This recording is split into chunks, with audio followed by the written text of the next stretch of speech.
Salut tout le monde, c'est Fu. Aujourd'hui, toute nouvelle vidéo sur Tokyo Break the Chain. On va tout simplement parler des dernières informations qu'on a eues il y a de cela quelques jours. Et franchement, il y en a pas mal, 3 personnages annoncés. Et surtout, ça y est, une officielle qui est déjà dite ici. Donc, ça sera le Kaneki Mask qui sera un personnage limité qui sortira, je crois, le 29. Donc là, ça va être costaud. Donc, nouveau personnage, Aogiri. On les enchaîne. Et je pense que ça va être le dernier avant la nouvelle méta qui va être logiquement antique.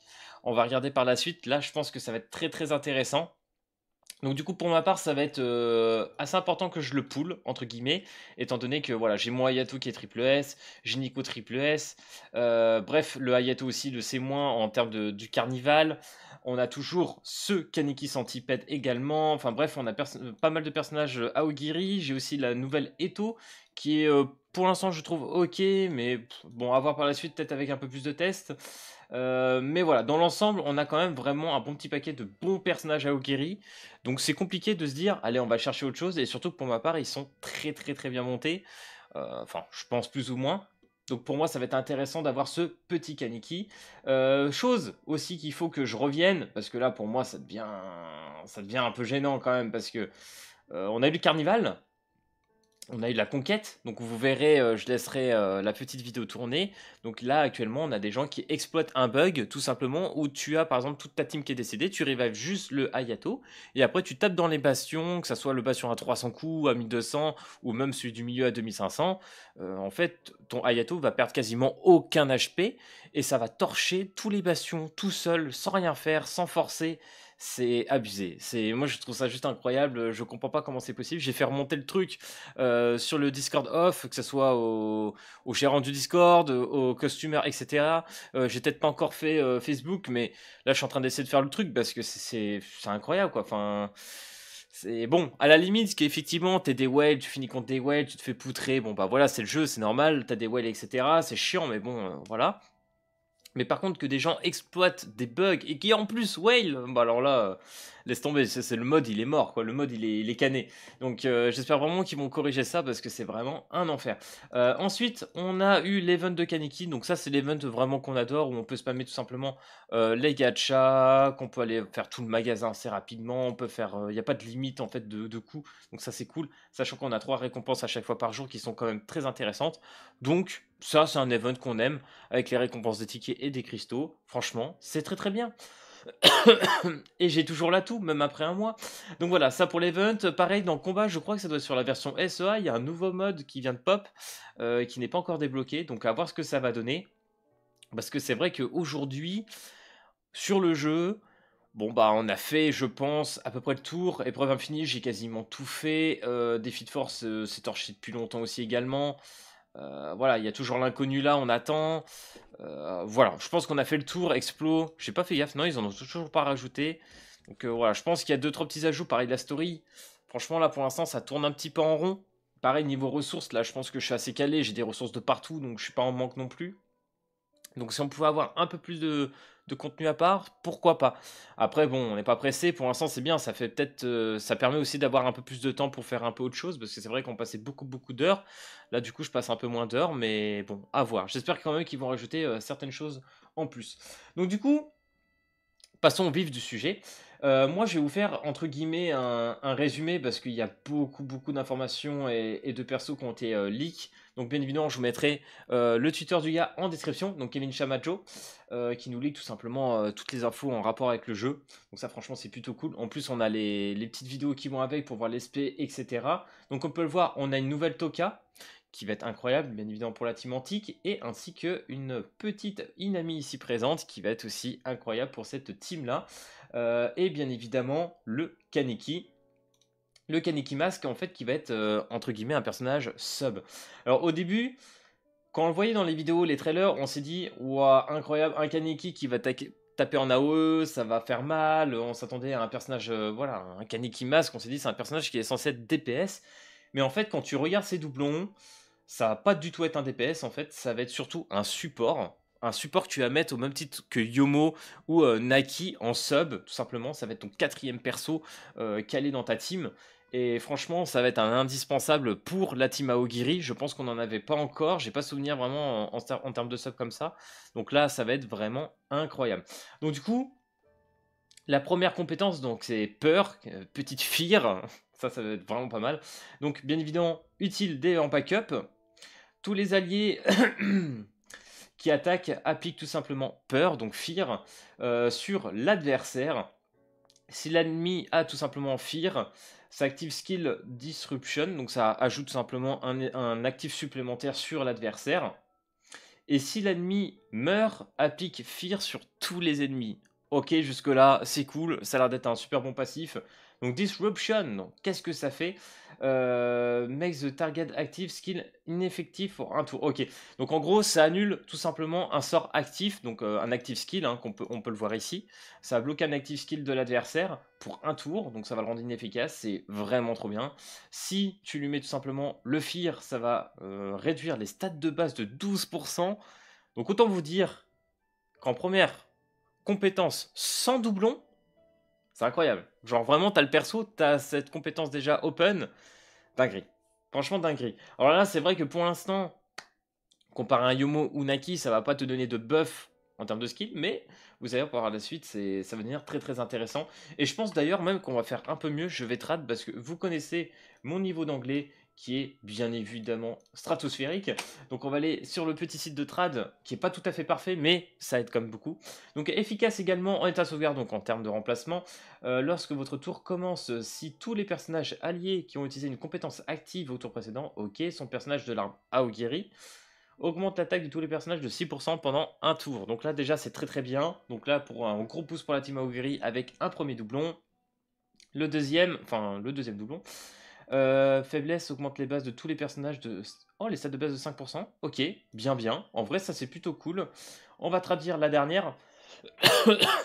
Qui est en fait... Enfin l'avant-dernière plutôt, qui est juste, je trouve, exceptionnelle. Je sais vous la trad, je crois que la trad elle va pas être top top sur celle-ci, mais elle est assez intéressante. Je pense qu'on va juste s'attarder sur Skaneki, sur les autres un petit peu moins, mais vous allez voir, ça va être deux gros personnages, hein, comme la Tokai Inami. Ça va être assez insane. Donc le skill est écrasé. Donc bien évidemment, je répète, à 3 doublons. Si tu as tous les personnages de ta team, on va dire Aogiri alliés, inflige 30% de dégâts supplémentaires aux ennemis effrayés. Donc vous l'avez compris, peur. Déjà, bon, tu vas tout simplement l'ajouter à partir du moment où tu vas attaquer l'adversaire. Et si tu tues ton adversaire, ça va appliquer tout simplement Fear sur tous les autres. Donc, très très intéressant. Et 30%, c'est énorme, hein. Je tiens à le signaler, 30% de dégâts supplémentaires, c'est beaucoup. Et le dernier, gagne une rafale de puissance, augmente tous les personnages attaquent de 8%. Donc génial, moi personnellement je vais le chercher, comme je vous l'ai dit, j'ai beaucoup de personnages à Aogiri. Donc en petit sub, celui-ci que je vais essayer bien évidemment, si je le pull, de l'avoir C3 minimum, il me faut au moins la compétence d'ajout de 30% sur le Fear, c'est assez important. Surtout qu'en général, voilà, peur qui va réduire les stats de 12%, etc. Ça devrait kill assez facilement. Par contre, on va voir, parce que les nouveaux personnages annoncés, donc Toka et Inami, si tu tombes sur une team entre guillemets antique, je pense qu'on va commencer à avoir un peu peur. Alors au début, j'ai vu la Inami, j'ai dit bon, voilà, petit active skill sympa, remove les debuffs, donc en gros ça t'enlève tous les debuffs sur tous tes alliés, augmente les stats de base de tous tes alliés de 16-5%, voilà, c'est très très bien, on a d'autres personnages aujourd'hui qui font la même chose, tu te dis bon jusque là, c'est ok tu vois. Sauf que, quand tu regardes ces skills, donc dès que la bataille commence, booste les HP relatifs des stats de 20% pour tous les alliés. 20%, c'est énorme. C'est énorme. Si tous les alliés sont antiques, augmente la défense de base de tous les alliés de 15%. Et ça, c'est bien évidemment la première compétence sans doublon. Donc la Inami, je vous jure que là, elle fait déjà un peu peur. Et après, bien évidemment, ça va pas s'arranger parce que tout simplement, ça va être des systèmes de stack et qui va permettre d'augmenter. Plus tu vas avoir doublon sur elle, plus tu vas pouvoir augmenter, entre guillemets, le heal et HP de tes alliés. Donc ça, franchement, c'est incroyable. Et vous allez voir qu'en fait, la Inami a été totalement créée pour Toka. C'est pour Toka, le futur DPS de la team antique, qui va juste être monstrueuse, hein, vraiment. Donc la deuxième, détermination. Lorsque votre tour commence, applique une pile de détermination à tous les alliés antiques, jusqu'à 3 piles. Ok, détermination augmente les dégâts infligés de 5%, donc on peut aller jusqu'à 15%. Donc pour deuxième compétence, c'est quand même très très beau. Lorsqu'un personnage allié atteint 3 piles de détermination, supprime tous les debuffs et effets de faiblesse. Ok, restaure 60% de leur max HP et augmente toutes les statistiques de base de 10% pendant 3 tours. Voilà, bah je pense que vous l'avez compris, hein, ça va être terrible. Hein. Donc si tu weak l'adversaire, la souffrance faible, ok, soigne de 30% les PV perdus et les subventions des dégâts subis par soi-même sont réduites de 50% pendant un tour. Ok, en fait là il n'y a rien à acheter. Hein. Là Inami, franchement, il n'y a rien à jeter, c'est génial. Et bien évidemment la troisième, hein, on fait un petit tour vite fait, mais voilà, hop. Enfin plutôt la quatrième compétence du coup. Allez à ce 3 doublons. Lorsque votre personnage obtient la détermination, on l'a vu au-dessus avec le deuxième spell, ses statistiques de base augmentent de 5% jusqu'à 15%. Quand un personnage allié avec détermination affiche des dégâts, leur PV maximum augmente de 10% à 20%. Voilà, je pense qu'il n'y a pas grand-chose d'autre à dire. La Inami, c'est incroyable. Déjà, on sait que par exemple, en termes d'autres personnages qui se jouent sur les HP, surtout dans la team antique, c'est la chouette qui va être bien puff avec cette Inami. Et bien évidemment, on nous a annoncé cette nouvelle Toka. Parce que oui, avant de parler de la Toka, on a eu quelques petites annonces ici. Donc du coup, on aura un event très prochainement avec Chou. Donc ça, hâte de voir ce que ça va donner. On aura la Saint-Valentin, donc c'est mi-février. Pareil, les 100 jours de célébration qui devraient arriver en même temps que la Saint-Valentin. Donc je sais pas ce que ça va donner en termes d'event. Là, je pense que franchement, mi-février, ça devrait être sympa. Je pense qu'on va avoir du contenu sur le jeu et que ça devrait être assez chouette. On a un event du Kaneki Centipede, voilà, limited event, à voir ce que ça va donner. Pour l'instant, on a le Kaneki classique. Et bien évidemment, bannière limitée de Toka. Donc c'est là que justement je vous dis, il va falloir tout simplement choisir votre combat, entre guillemets. Parce que là, le Kaneki va être un personnage limité. Toka, a priori, serait également un personnage limité. Donc 300 pour aller faire le step. Donc ça va commencer à coûter un peu en cristaux. Sachant que moi, pour l'instant, j'ai quoi? J'ai Yomo qui est bien monté, que j'ai 3 doublons en antique. J'ai Inami un doublon, j'ai un doublon sur la chouette. Le Kaneki quand même que j'ai rendé, donc en termes de dégâts, je suis pas trop mal, mais en vrai les dégâts ça va être surtout cette Toka. On va regarder. Et là qu'est-ce que c'est? Liz et Akira Valentine's Day are coming. Ok, donc là peut-être un bonus de co. On verra par la suite, mais voilà. Milieu de, je pense, février, on va avoir des trucs super intéressants. Donc là, petite Toka. Alors pareil, hein, la petite Toka, je pense qu'elle va être très intéressante dans un sens. C'est qu'elle va tout simplement taper en AOE. Donc là, ça va être plutôt chouette. T'as un 90k. Ok, bon là, c'est normal, il n'y a rien. Je pense qu'elle n'est pas stuffée, pas montée. Faut bouger, hein, parce que 90k, c'est... Pour un solo target en rang 3, c'est pas... C'est pas énorme, hein, quand même, faut se le dire. Alors du coup, sur les stats, est-ce qu'on a les stats à 300? C'est bien, parce qu'on sait que, du coup, logiquement, le plus haut palier, ça devrait être 300. Donc là, comme on peut le voir, c'est 517k. Moi, si je reviens sur le jeu vite fait, mon Hayato, qui est, je pense, le mieux stuffé à l'heure actuelle, est à 657k et on est level 255. Donc là, vous vous rendez compte qu'en fait, la Toka, c'est progressif. Parce qu'en fait, elle va faire des dégâts en fonction de ses HP max. Donc du coup, ça va évoluer de plus en plus. Donc c'est une dinguerie. Donc du coup, un fige Overpower équivalent à 440%. Je crois qu'on a vu que si tu l'as triple S, etc., ça doit être 540%, un truc comme ça, sur tous les ennemis. Overpower inflige 8% de dommages additionnels en fonction de tes max HP. Voilà, il n'y a rien à dire. Et puis je pense qu'avec les doublons, voilà, 12%. Voilà, plus vous avez d'HP max, plus vous allez taper avec la Toka. Ça va être génial. En plus, comme vous l'avez vu, hein, la Inamic, tout simplement, qui va booster les stats de base, etc. des HP, ça va tout augmenter. Ça va être un gros bordel. Ça va être un gros bordel. Donc, là, vous allez voir la première compétence charme de Toka, qui est juste... voilà, hein, faut se le dire, hein, pour un doublon C0, là, j'adore. Hein. Alors du coup, lorsque la bataille commence, accorder charme d'effet à l'allié ayant les PV au maximum, enfin celui qui a le plus d'HP, donc pendant 3 tours. Qu'est-ce que fait charme? Ça réduit les dégâts subis tout simplement de 40%. Réduction de 40%, c'est énorme. Hein. On a Ryoko qui réduit, je crois, de 25%, un truc comme ça. Donc intéressant. En vrai, c'est un mixte un peu de ce perso. Hein. Toutes les attaques sont dirigées contre vous-même, donc voilà, c'est littéralement Ryoko. Alors quand endommagé, vous gagnez un bouclier. Ok, donc quand tu reçois des dégâts de la part adversaire, tu gagnes un bouclier de 25% des dégâts subis et du montant de bouclier gagné enregistré. Ok, lorsque vous infligez des dégâts, vous infligez des dégâts supplémentaires égaux à 50% du montant du bouclier. Ok, donc là, tu t'ajoutes les 440% de dégâts, les 8% d'HP max supplémentaires, plus si tu as le bouclier, tu vas infliger 50%. Ça commence à faire.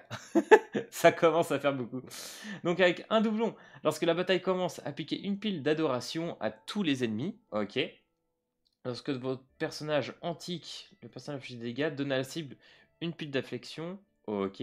Pour chaque pile d'affection, la cible subit 4% supplémentaires de PV maximum. Ok. Ok, en plus il va prendre des dégâts en fonction des PV max encore supplémentaires. Voilà, j'adore. De l'attaquant, c'est magnifique. Adoration, ouais, je crois que c'est le truc que tu mets sur tous les ennemis. Augmente les dégâts subis de 5% pendant du tour, sans pilant jusqu'à 3 fois. Donc tu vas pouvoir infliger en plus de ça 15% de dégâts supplémentaires avec 3 piles.